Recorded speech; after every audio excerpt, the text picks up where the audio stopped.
દિયોદર શ્રી ગજાનન યુવક મંડળના સભ્યો દ્વારા વિશ્વેશ્વરમાં ગણપતિજીની મૂર્તિની નદીમાં વિસર્જિત કરાઈ।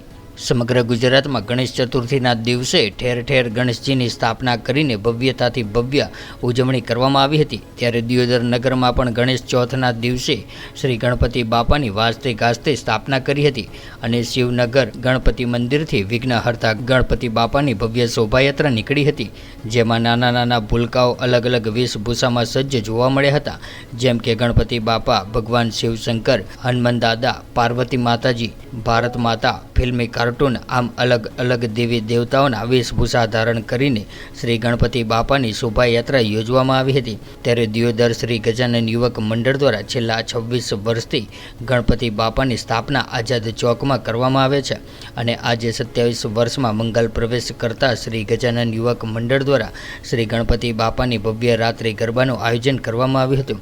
તેમજ દિયોદરના મહિલા મંડળો દ્વારા આનંદનો ગરબાનું ભવ્ય આયોજન કરાયું હતું, જેમાં મહિલાઓએ મોટી સંખ્યામાં માતાજી અને ગણપતિ બાપાના ગુણગાન ગાયા હતા અને ડીજેના તાલે ગરબે ઝૂમ્યા હતા। ત્યારે ગણપતિ બાપાની સમૂહ આરતી કરીને અન્નકૂટ ધરવામાં આવ્યો હતો અને મોતીચૂરનો પ્રસાદ આપવામાં આવ્યો હતો।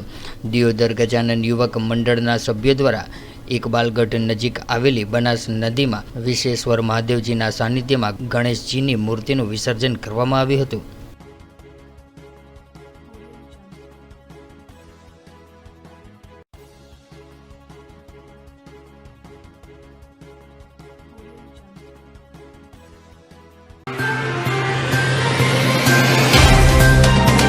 तो व्हाट्सएप, ट्विटर, फेसबुक, इंस्टा जहाँ भी आपका अकाउंट है, इसे शेयर बटन के द्वारा वहाँ पर शेयर करें।